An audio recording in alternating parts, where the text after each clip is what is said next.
नमस्कार मंडळी, नवीन ब्लॉगमध्ये आपलं मनापासून स्वागत आहे.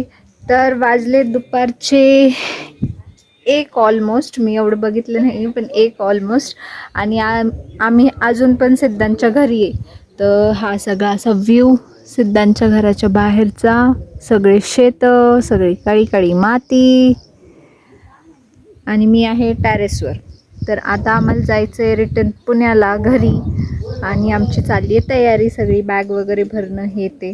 जेवण वगैरे झालं आहे आमचं. म्हटलं थोडं ऊन कमी होऊन देऊ, कारण की गाडीवर खूप जास्त उन्हाचे चटके बसतात, त्याच्यामुळे थोडासा वेळ आम्ही घेतला की म्हटलं थोडा आराम करू, कारण रात्री खूप उशीर झाला होता झोपण्यासाठी. म्हणून आम्ही आता आराम वगैरे केला आहे आणि मग आता निघायचं आहे आम्हाला. सो आपण भेटूया पुढचे नेक्स्ट अपडेट. आपण नवरदेवाला एकदा भेटू आणि मग निघू.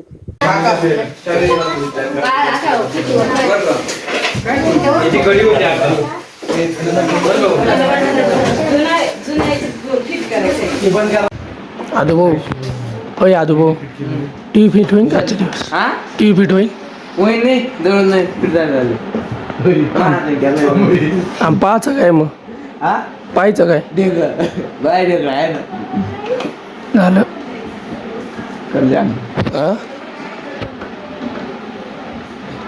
तर आता सिद्धांचं लग्न वगैरे सगळं झालंय आणि आता आम्ही सगळे चाललोय घरी, आपल्या घरी. आता सगळे निघाले घरी नाही जाता, घरी निघा आता. संपला आता सगळं झालं. नवरदेव झाला, नवरदेव झाला, सगळं झालं. आता नवरदेवाचं लग्न संपलं. आता आपलं घर पहा ना, आपलं जॉब पहा. तुमच्या काही कमेंट्स? जिरली आमची पार. आता आम्ही घरी निघतो आणि आपण आता भेटू रस्त्याने. तर चला, चिअर्स. सो आम्ही आलो आहे संगमनेरला, आणि हे प्रोडक्टचे वस्तू घेतल्याशिवाय आम्ही म्हणजे संगमनेर क्रॉस करतच नाही. दरवेळेसचं आहे आमचं की ह्या सगळ्या अशा वस्तू घ्यायच्या आणि मगच जायचं घरी पुढं, कारण की आम्हाला तूप, इथला पेढा खूप जास्त आवडतो. आणि हे आता गरमी होते आम्हाला, त्याच्यामुळं ही पाऊचवाली लस्सी, जी की मला पुण्यात नाही भेटत आहे मोस्ट ऑफ ठिकाणी, खूप घट्ट लस्सी भेटते. तर मला तशी नाही आवडत, मला अशी पातळ आणि पाऊचमधली आवडते. त्याच्यामुळं मग याला बोलले की 1 स्टॉप घेऊया आपण इथं, आणि हे सगळे प्रोडक्ट्स घेऊ आणि मग जाऊ. आणि लस्सी सोबतच आम्ही पेढा आणि तूप दोन्ही, कारण की मला ते खूप जास्त आवडतात, इथलेच आवडतात, कारण की हे प्रोडक्ट्स तिकडं नाही भेटत. आताच कुठं संगमनेरमधून निघालो होतो आणि इथं टोल नाक्यावरती आलो आहे. आता संगमनेरच्या पुढं हिवरगाव पावसाचा जो टोल नाका आहे तिथं आलो आहे आता. आणि तिथं आल्या पाऊस चालू झाला आहे. दुपारपासून अचानक पावसाचं वातावरण झालं. सकाळी एकदम कडक ऊन पडलं होतं, खूप गरम होत होतं, आणि आता अचानक पाऊस चालू झाला आहे.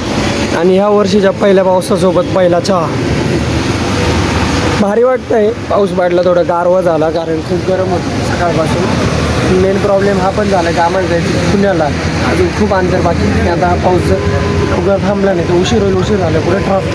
काय छान नाही वाटत. मी याला बोलले होते रेनकोट घेऊ आपण आणि मग जाऊ, कारण मला माहिती होतं कुठं एक येताना किंवा जाताना एक टाईम तरी पाऊस लागल. मी याला 2-3 वेळेस बोलले होते, पण हा बोलला नको काही पाऊस येत नाही, लग्न होईपर्यंत काय आलं नाही. पण आता निघायची वेळेस एवढा पाऊस आला आहे ना, अजून खूप लांब जायचं आहे आम्हाला.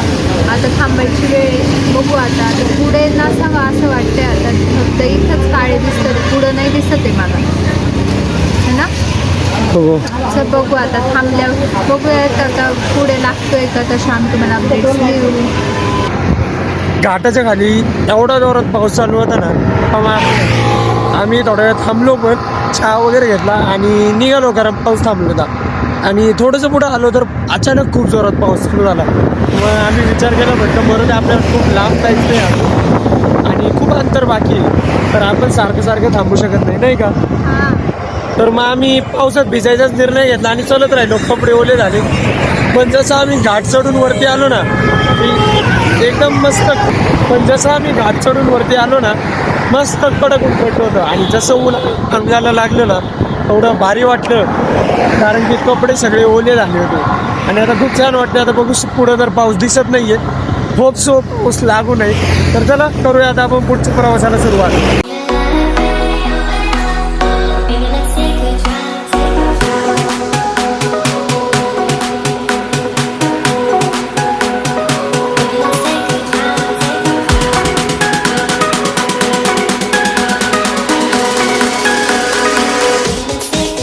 आता आम्ही थांबलो एका ठिकाणी मंचरमध्ये आणि आमचा हा दरवेळेसचा ठरलेला स्टॉप असतो, कारण की इथं थोडीशी टेस्ट छान आहे सगळ्या गोष्टीची, म्हणून आम्ही इथंच थांबतो.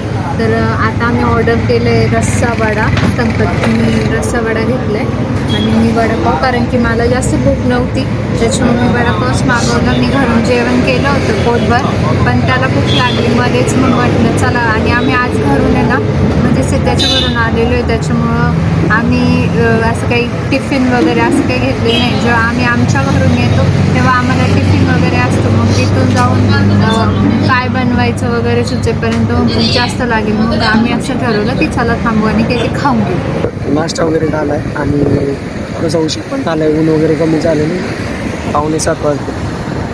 त्यानंतर आता अंतर पण थोडं राहिलं, 1-1.5 तासाचा रस्ता फक्त. तर आरामशीर जाऊयात, काहीच काही नाही आपल्याला. काय आर्या?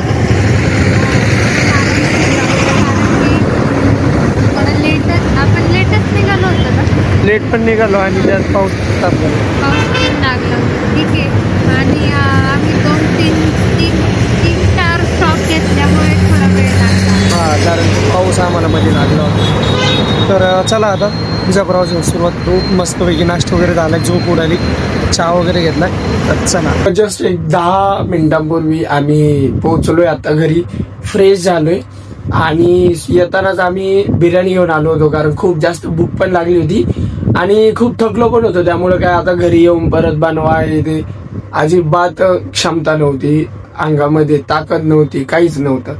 तर आता तुम्ही बघत असा माझ्या चेहऱ्यावरून पण कशी खूप जास्त झोप आलेली आहे नाही का, कारण मागचे 2-3 दिवस झाले झोपच अशी प्रॉपर होत नाही, एकदम शांततेत, आणि जेवढी पाहिजे तेवढी अशी झोपच नाही हो राहिली. तर त्यामुळं आता मस्तपैकी बिर्याणी आणली आहे. आर्या बिर्याणी आता असं गर्दी आहे आणि बिर्याणी खाऊन बिर्याणी सोबतच आता आपण बघतोय इंडियाज गॉट लेटेड सीझन 2. खूप दिवसांपासून वेट करत होतो कधी येतोय शो, कधी येतोय, आणि फायनली एपिसोड 1 रिलीज झालाय. तर आता आपण मस्तपैकी शो बघता बघता बिर्याणीचा आनंद घेऊ आणि त्यानंतर झोपायची पूर्ण तयारी आहे. तर आपण आजचा जो व्लॉग आहे तो ह्याच नोटवरती एंड करूयात. हालाकी आजचा व्लॉग थोडासा छोटा झाला असेल, बिकॉज आम्ही कंटिन्युअसली ट्रॅव्हलच करत होतो. सकाळी झोपेतून उठायलाच 12-12:30 झाले. 12-12:30 वाजता उठलो, आवरलं, जेवण केलं, गाडीला किक मारली आणि चलो वे बॅक टू पुणे. आणि बाकी तर ट्रॅव्हलमध्येच गेलं सगळा दिवस. तर त्यामुळे आजचा ब्लॉग जरा छोटा झाला असेल, बट आपण पुन्हा कंटिन्यू करूयात उद्यापासून आपल्या फुल एनर्जीमध्ये, कारण की आज आपण करणार आहोत एकदम जास्त असा आराम, खूप जास्त गरजेचा आहे तो. तर चला मित्रांनो, आपण आजचा जो ब्लॉग आहे तो याच नोटवरती एंड करूयात आणि पुन्हा भेटूयात उद्याच्या नवीन ब्लॉगमध्ये. तोपर्यंत सर्वांनी काळजी घ्या, आनंदी राहा, आणि सर्वात महत्वाची गोष्ट, जर तुम्हाला आपले व्लॉग्स आवडत असतील तर व्लॉग्सला लाईक करा, कमेंट करा आणि शेअर देखील करा. आणि सगळ्यात महत्वाची गोष्ट म्हणजे आपल्या चॅनलला हक्काने सबस्क्राईब करायला अजिबात विसरू नका मित्रांनो. तर चला भेटूया उद्याच्या व्लॉगमध्ये. तोपर्यंत बाय, टेक केअर.